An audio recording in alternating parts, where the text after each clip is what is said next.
20 வருஷம் கழிச்சு தன்னோட மகனை பார்க்க சென்னைக்கு போய்கிட்டு இருக்கா பார்வதி. இந்த பயணம் அவளா எடுத்ததில்ல, விதி அவளை பயணிக்க வச்சுது. தன்னோட மகனை பார்க்கும்போது என்ன நடக்குமோன்னு சொல்லி ஒரு இனி புரியாத சோகத்தோடையே போய்கிட்டு இருக்கா பார்வதி. மகனை சந்திக்கும்போது அவன் ஒரு புழுவை விட கேவலமாக நம்மளை பார்ப்பான் அப்படின்றதுல கொஞ்சம் கூட சந்தேகம் இல்லை அவளுக்கு.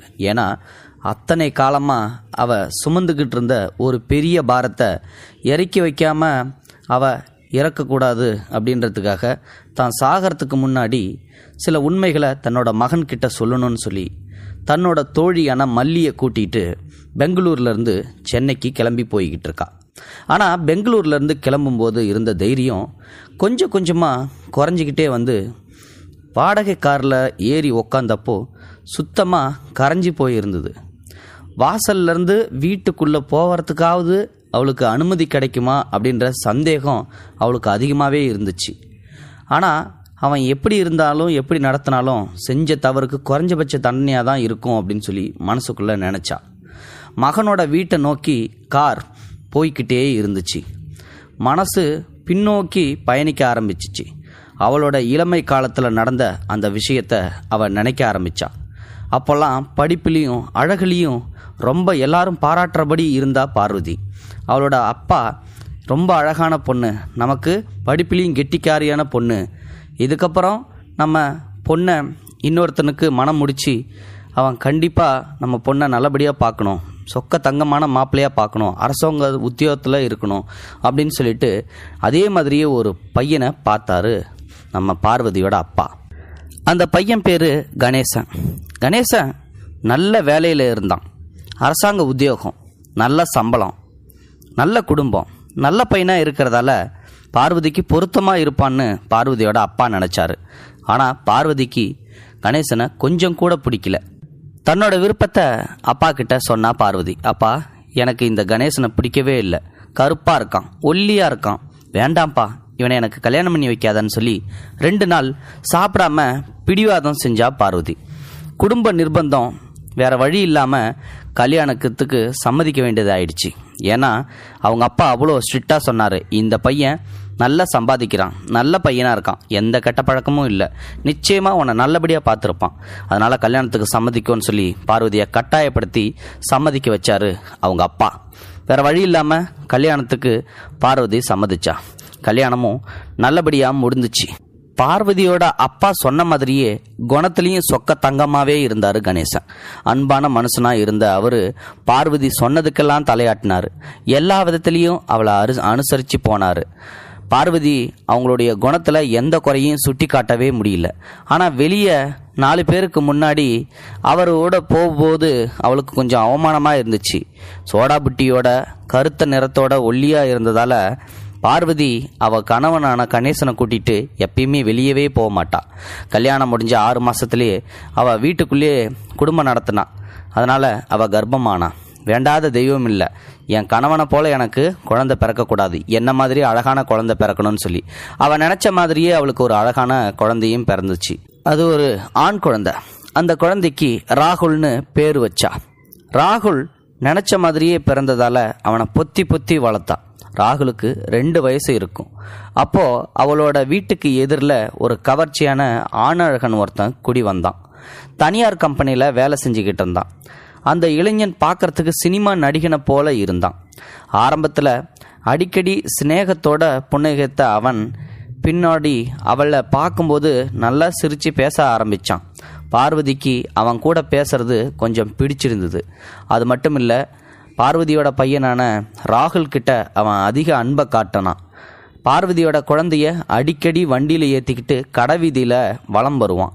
கொஞ்சம் கொஞ்சமாக பார்வதி உடுத்துகிற உடையை பார்த்து அவன் பாராட்டினான். நீ ரொம்ப அழகாக இருக்க, உன் ட்ரெஸ்ஸெல்லாம் நல்லா இருக்குன்னு சொல்லிட்டு அவளோட அழகை பாராட்டிக்கிட்டே இருந்தான்.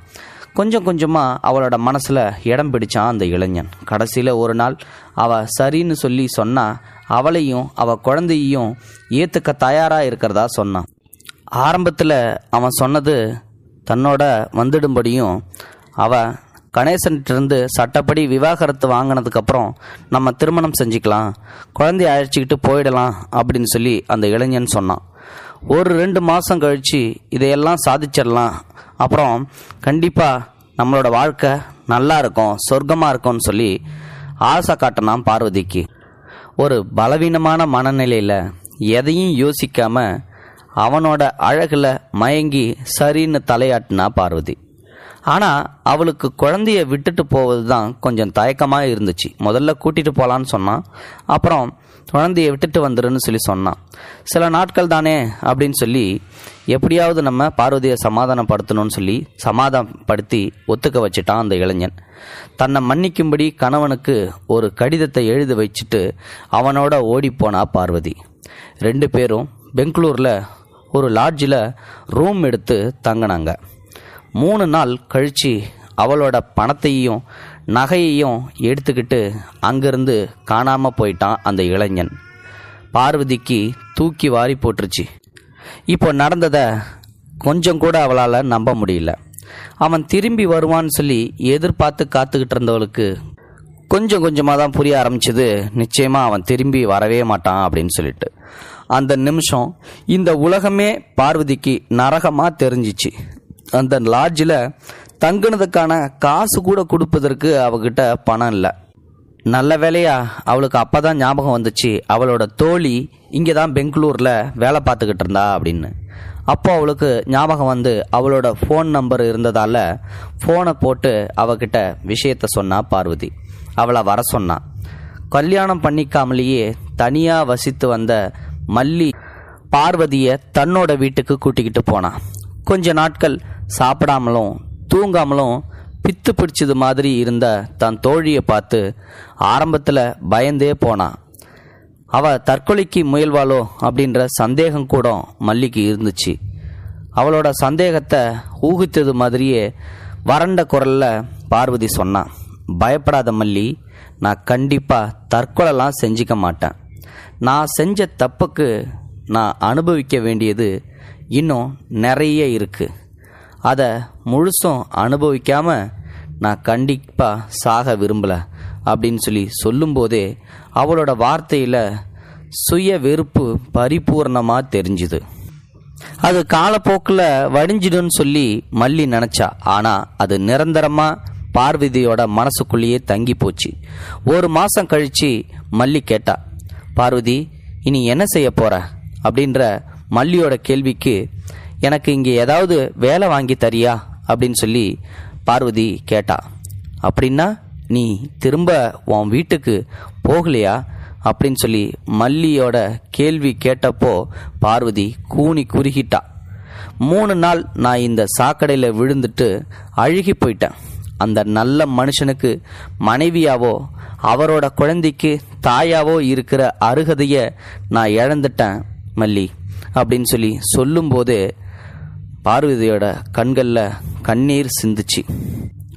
அதுக்கு மல்லி சொன்னா, நீ போகலைன்னா நீ அவன் கூட எங்கேயோ வாழ்க்கை நடத்திட்டு இருக்கிறதா அவங்க நினச்சிட்டு இருப்பாங்க பார்வதி. நீ 3 நாளுக்கு மேலே அவன் கூட இல்லைங்கிறது அவங்களுக்கு தெரியாமலே போயிடும் அப்படின்னு சொல்லி சொன்னான். கற்புல 1 நாள் 9 நாளுன்னு கணக்கெல்லாம் எதுவும் இல்லை மல்லி. கற்பு இருக்கு இல்லை அப்படிங்கிறது தான் கற்புடைய அளவுகோல் அப்படின்னு சொல்லி பார்வதி சொன்னதுமே மல்லி வாயடைச்சி போனான். அதுக்கப்புறம் எத்தனையோ தடவை சொல்லி பார்த்தோம், பார்வதியோட அந்த எண்ணம் கடைசி வர மாறவே இல்லை. அவங்கிட்ட இருந்த அந்த 3 நாள் வாழ்க்கையை பழைய பார்வதியை முழுசுமாக சாகடிச்சு விட்டதா மல்லிக்கு தோணுச்சு. அதுக்கப்புறமான காலங்களில் அவள் என்னைக்குமே அழுததே இல்லை. சிரிக்க வேண்டிய நேரத்தில் கூட சிரிச்சதில்லை. தன்னை அழகுபடுத்தி கொண்டதில்லை. ருசியாக சாப்பிட்டது கூட இல்லை. மல்லியை தவிர யார்கிட்டையும் நெருங்கி பழகினது கூட இல்லை. எத்தனையோ இரவுகளில் தூங்காம ஜன்னல் வழியா வெறித்து பார்த்துக்கிட்டு இருந்த தோழியை பார்த்து மல்லி மனம் வெந்து போயிருக்கா. என்ன கொடுமை இது! எத்தனை காலத்துக்கு இப்படி இருப்ப பார்வதி? ஒரு நாள் அவளோட இந்த கோலத்தை பார்க்க முடியாம மல்லி கேட்டா. அவளோட கேள்விக்கு பார்வதி எந்த பதிலும் சொல்லல. இப்படி உள்ளுக்குள்ளேயே சித்திரவதை அனுபவிக்கிறது பதிலாக நீ நேராக உன் வீட்டுக்கு போய் அவங்க பேசுகிறத கேட்டுக்கலாம், கொடுக்குற தண்டனையை ஏற்றுக்கலாம், ஒரேடியாக அழுது தீக்கலாம். அப்படியாவது உன் பாரத்தை குறைச்சிக்கலாம் அப்படின்னு மல்லி எத்தனை தடவை சொன்னாலும் அதை பார்வதி ஏற்றுக்கவே இல்லை. அவளுடைய நடைப்பணமான வாழ்க்கை தொடர்ந்துக்கிட்டே தான் இருந்துச்சு. அடுத்த மாதமே ஒரு வேலையில் அவளை சேர்த்து விட்டா மல்லி. நடப்பணமாக அந்த வேலைக்கு போய் வந்துக்கிட்டு இருந்தா பார்வதி. வாங்குகிற சம்பளத்தில் அத்தியாவசிய செலவு போக ஒரு பகுதியை மல்லிகிட்டையும் மீதியை அநாத ஆசிரமத்துக்குத்தும் தந்து விடுவா. அவங்களுடைய தோழி ஒருத்தி மூலமாக பார்வதியோட வீட்டு விஷயங்கள் எல்லாத்தையும் அப்பப்போ தெரிஞ்சுக்கிட்டா. கணவரான கணேசன் வேற கல்யாணம் பண்ணிக்கவே இல்லை. பார்வதியோட பெற்றோர் ராகுலை தாங்க வளர்க்குறதா சொல்லி முன் வந்தாங்க. அதுக்கு சம்மதிக்காம கணேசன் தான் மகனை தானே வளர்த்தாரு. ஊரில் பார்வதியை பற்றி கேவலமான பேச்சு அதிகமாகவே இருந்துச்சு. அவர் சென்னைக்கு டிரான்ஸ்ஃபர் வாங்கிக்கிட்டு தன்னோட பையனை அழைச்சிக்கிட்டு போயிட்டாரு. தான் பையன் ராகுல் படிப்பில் படுச்சுட்டியாக இருந்தான். கணேசன் அவனை பெரிய படிப்புகளை எல்லாம் படிக்க வச்சார். அவனுக்கு நல்ல வேலை கிடச்சி 2 மாதத்தில் கணேசன் காலமாயிட்டார். அந்த தகவல் கிடைக்கிற வரைக்கும் பொட்டு மட்டும் வச்சுக்கிட்டு இருந்தா பார்வதி. அதுக்கப்புறம் அதையும் நிறுத்திட்டா. வருஷம் கடந்து போச்சு.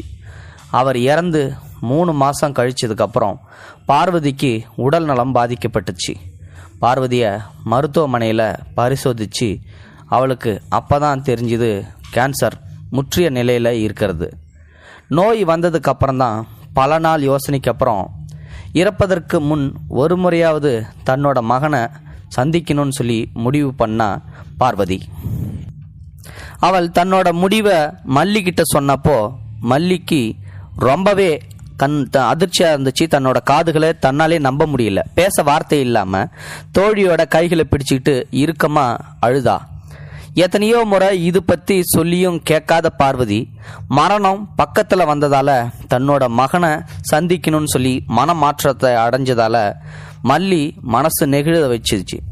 குரல் கரகரக்க மல்லி சொன்னான், துணைக்கு நானும் வரேன் பார்வதி. அதோட 2 பேரும் வந்தாங்க. காரு ராகுலோட வீட்டு முன்னாடி வந்து நின்றுச்சு. கார்லேருந்து இறங்கும்போது பார்வதியோட இதய துடிப்பு சம்மட்டி அடித்து அடிகள் மாதிரி மாற ஆரம்பிச்சிச்சு. மல்லிக்கும் கொஞ்சம் பதட்டமாக தான் இருந்துச்சு. ராகுலோட வீடு அழகாக தெரிஞ்சிச்சு. வீட்டுக்கு முன்னாடி நிறைய பூச்செடிகள்லாம் இருந்துச்சு. காலிங் பெல்ல அழுத்தனா மல்லி. கதவை திறந்து ராகுல் வெளியே வந்து பார்வதியை பார்த்த அடுத்த நிமிஷம் சாயல் அப்படியே இருந்துச்சு. அச்சசல் பார்க்கறதுக்கு அவன் பார்வதி மாதிரியே இருந்தான். ராகுல் அவங்கள பார்த்து என்ன வேணும் அப்படின்ற மாதிரி பார்த்தான். மல்லி அவனை பார்த்து, இங்கே ராகுல், ஆமாம் நான் தான், நீங்கள் யார் அப்படின்னு சொல்லி ராகுல் கேட்டான்.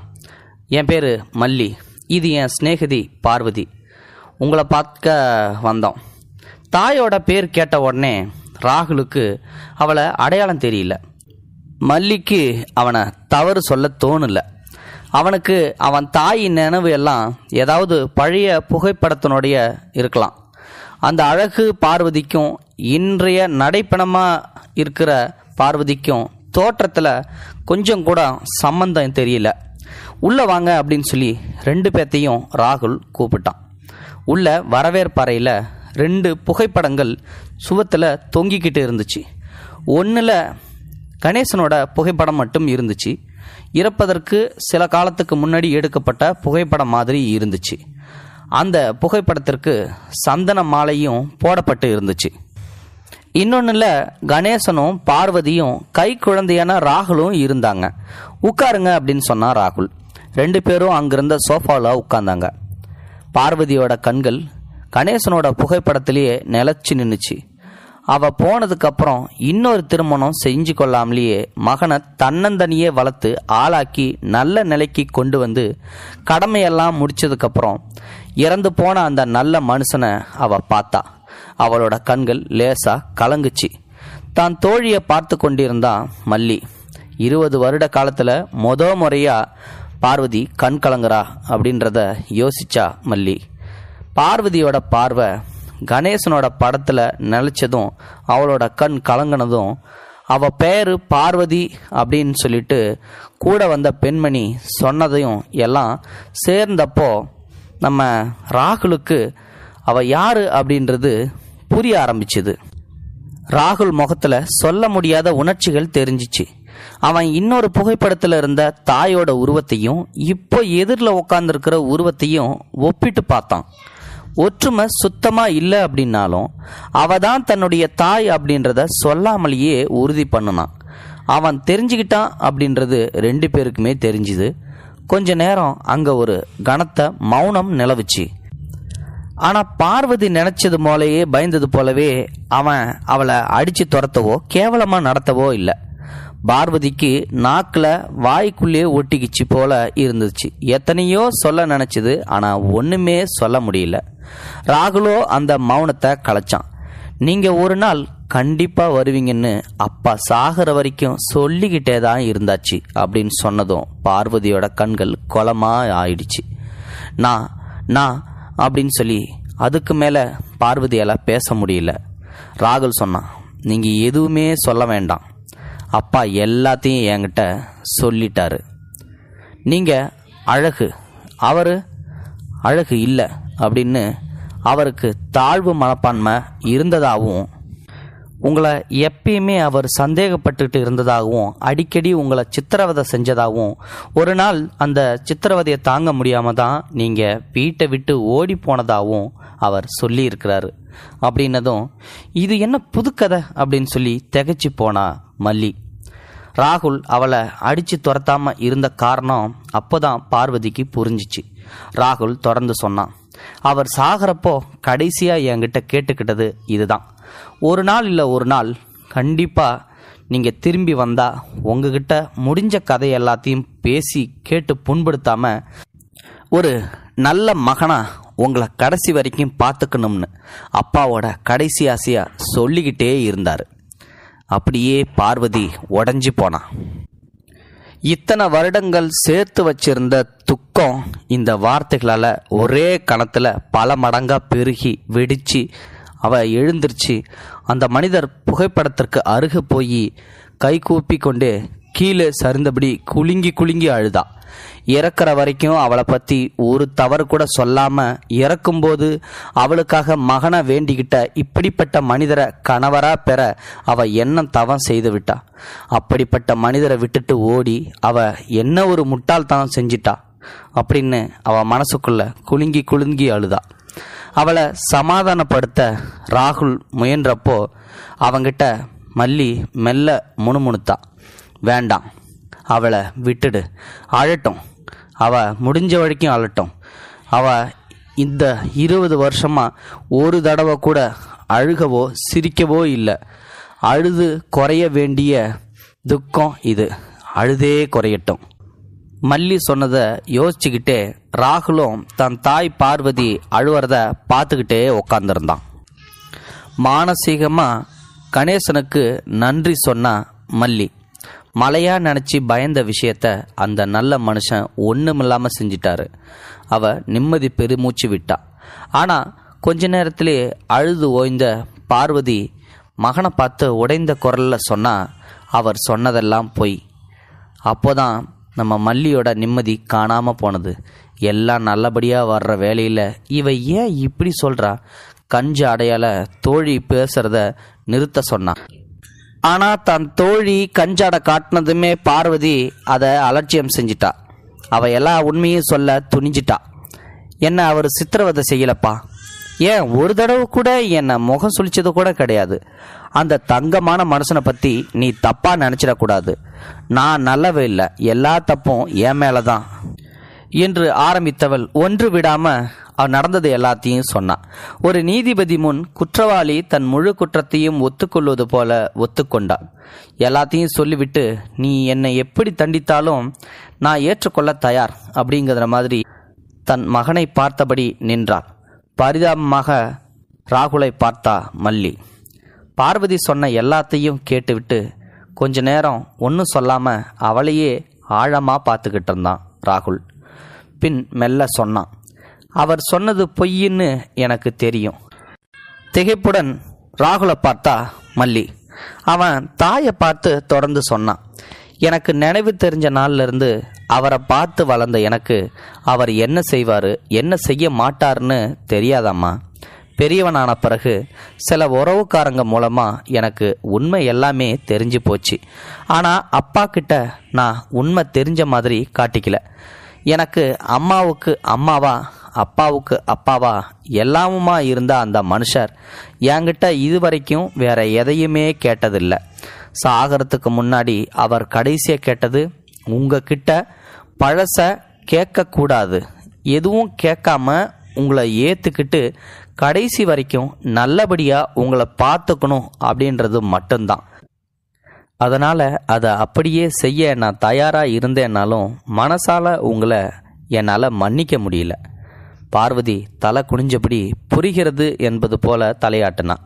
ராகுல் எழுந்திருச்சு அவளோட பக்கத்தில் வந்து தொடர்ந்து சொன்னான். நீங்கள் எவன் கூடவோ வாழ்க்கை நடத்தி வேற குழந்தை குட்டிங்களோட இருப்பீங்கன்னு தான் மனசார நினச்சிக்கிட்ட இருந்தம்மா. ஆனால் அப்பாவுக்கு மட்டும் உள் மனசில் நீங்கள் அப்படி இருக்க மாட்டீங்கன்னு தோணியிருக்கு போல. அதனால தான் அவர் உங்கள் மேலே கடைசி வரைக்கும் ஒரு துளி அன்பு கூட குறையலை. நீங்கள் ஒரு நாள் வருவீங்கன்னும் அவரை எதிர்பார்த்தாரு. நான் அவர் சொல்லி இருந்த பொய்யை சொன்ன உடனே அப்படியே நான் நினச்சிக்கிட்டு இருக்கட்டும்னு இருக்காம நீங்கள் மறுத்து சத்தியத்தையும் இவ்வளவு தைரியமாக சொன்னதையும் நீங்கள் அழுத விதத்தையும் இப்போ இருக்கிற கோலத்தையும் பார்க்குறப்போ உங்கள் மேலே எனக்கு மதிப்பு உண்டாகுதம்மா. அப்பா கடைசி வர உங்கள் மேலே வச்சிருந்த அன்பு முட்டாள்தனம் இல்லைன்னு சொல்லி தோணுதும்மா. மகனை திகைப்புடன் பார்த்தா பார்வதி. தாயை தோளோடு அணைச்சி கண்கலங்க சொன்னான் ராகுல். இப்போ எனக்கு உங்கள் மேலே கொஞ்சமும் கோபம் இல்லைம்மா. நீங்கள் அப்போ செஞ்சது தப்பாக இருந்தாலும் நீங்கள் அதுக்கு அனுபவித்த தண்டனை தான் ரொம்ப அதிகம். உங்ககிட்ட நீங்கள் இவ்வளவு கடுமையாக காட்டியிருக்க வேண்டாம்மா. அப்பா இருக்கிறப்பவே நீங்கள் வந்திருக்கலாமா. அவர் நிஜமாவே ரொம்ப சந்தோஷப்பட்டிருப்பார். மகனின் தோளில் சாய்ந்து அந்த தாய் மீண்டும் மனமுருக அழ ஆரம்பித்தாள். இதையெல்லாம் பார்த்து கொண்டிருந்த மல்லிக்கு கண்களில் ஆனந்த கண்ணீர் கோர்த்தது. இது போன்ற செய்திகளை உடனுக்குடன் நீங்கள் தெரிந்து கொள்ள மறக்காமல் எங்களுடைய சேனலை சப்ஸ்கிரைப் செய்யவும், கூடவே பக்கத்தில் வரும் பெல் ஐக்கானையும் கிளிக் செய்யவும்.